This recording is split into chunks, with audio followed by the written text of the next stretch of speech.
Hello everyone and welcome back to DreamHack Summer. It's day 2 here. We're still in sunny Jönköping with a population of 130,000. Little factoid there for people who like this kind of thing. And of course, Jönköping has been the home of DreamHack since 2001.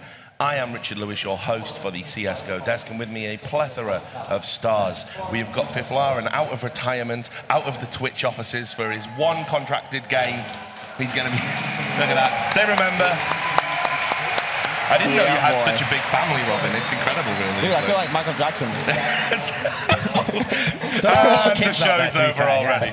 And of course, on his left, we have got one half of the Premier CSGO casting duo. Barely recognise him without Anders there, actually. It is Semler. How are you doing, brother? Good? Good, man, good. All right. Thanks. And the world's angriest analyst on my right, it is Duncan Thorin-Shields. At least I didn't compare myself to Michael Jackson in front of a baying crowd of thousands of young Swedish kids. It's a matter of time, I'm sure. I'm waiting for that lawsuit for Fiflaren to come out now. He can say what he wants now. When he used to run the Nip Kids Club. He's got Amazon behind him. He can do whatever he wants. It's okay. Like, I saw him burning money in front of poor people just yesterday. He just doesn't care anymore. But anyway. But enough about LGB. Wow. And we're live. It's time, it's time. So, what we'll do is I think we've got an action-packed day ahead. Obviously, we had a great day yesterday. We'll talk a little bit about that in a moment. But let's look at today's schedule. We're going to be bringing you some great games. And you can see that this is indeed the start of the show. Just in case you were thinking it wasn't. Go back in time 6 minutes and you'll get the start of the show. Yeah, exactly. And we're going to have Nip versus Dignitas first up. I suspect that's why we've got Fiflaren here, so we can talk about his ex-teammates. After that, we're going to have Na'Vi versus Kingwin, one that I'm going to be really intrigued to watch. We'll follow that with a losers match, then a winners match, then a final, and that'll be Group B, all done and dusted. So looking forward to that. I want to ask you still in touch with all your homeboys in NIP? Yeah, somewhat. I met them yesterday. They seem to, I mean, they won eSport SM, right? Yeah. Well, we're going to come to that in a minute, but yeah, they have actually... Oh, you're waiting for that? Yeah, I was going to wait for that. Okay. They've won a title. Okay. So, but yes, I do talk to them quite a bit, and then it seems they were in a little bit of a slump a few months back, or actually a few weeks back, with the ESEA and ESL Pro League. They managed to pick it up, so they're still in the running to actually be able to qualify to the finals, which is great. I would love to see them there. Well, we'll have a look at what they've got to do today. This is going to be the group that they've got to get out of. You can see that they're going to play Dignitas. Dignitas came through the BYOC, so a bit of an unknown quantity there, the Danes. And also, we've got Na'Vi and Kingwin in the group. Now, I just want to talk, I know obviously we're going to talk about Nip and Dignitas, we're going to hammer that home. I want to talk about Kingwin, though. So this, for me, is the most intriguing part of the group because they failed in the qualifiers on 2 occasions. I think they got stomped 16-1 or something ridiculous in one of those games. They managed to come through the BYOC unscathed. They do go into the group.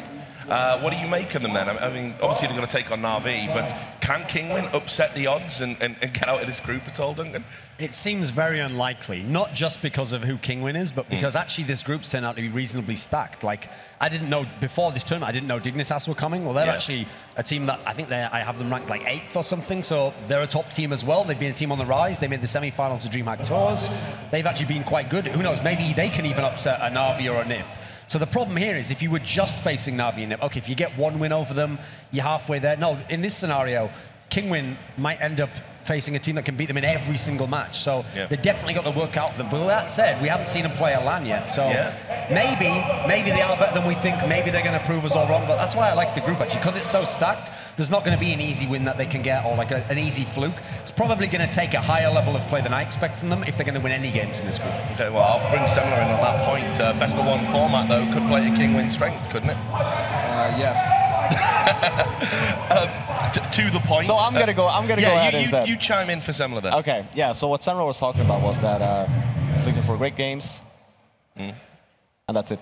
That's all I got. No, but okay. So Kingwin, I'm actually very excited to watch Kingwin play, and I would love to see the matchup against NIP. Like that would be, because obviously you have Michael Lila, you have some history there. Yeah, well, I think that's what everybody kind of was hoping for when the BYOC tournament was happening, but it just didn't go that way. And actually, there's a very realistic chance, it's more likely than not, that Nip are going to completely avoid Kingwin and not have to play. Yeah, and that's the thing, because like NIP and also Kingwin, they have not really the same kind of playstyle, but they have aimers. So you're going to see a lot of duels in that matchup if it were to happen. And instead of, for example, like Na'Vi, the very slow, methodical, you're not going to see that many duels in terms of like strictly, okay, I'm going to go up and pick this guy. So like that game for me, if it happens, I would love to watch that. But then of course we have Dignitas, which is like, I would say they're the dark horse in the group. Yeah. I still think that Kingwin is better than Dignitas, even though that is the first event. Okay. I think that they have better players to match up against certain teams. I don't know. Interesting. The thing is, if we're talking about what we want to happen, I was just analysing the game before. He asked me like what would happen. Yeah, yeah. If we're talking about what we want to happen, what I want to happen to Kingwin, I want this to be Kingwin and a go. There we go. That's what I want. I didn't know we were allowed to do that though. We're already we had to do analysis. We're already throwing food. That's great. Okay. And Like some pleasant advertisements. Yeah, I'm Monster sure. Gaming. Well, You want that shot, right? Thanks for your sponsorship. Thank you. Well, while we're talking about Nip and being a dominant force, obviously doing that, we're going back to ancient history. Some might say prehistoric. Yeah? Jurassic.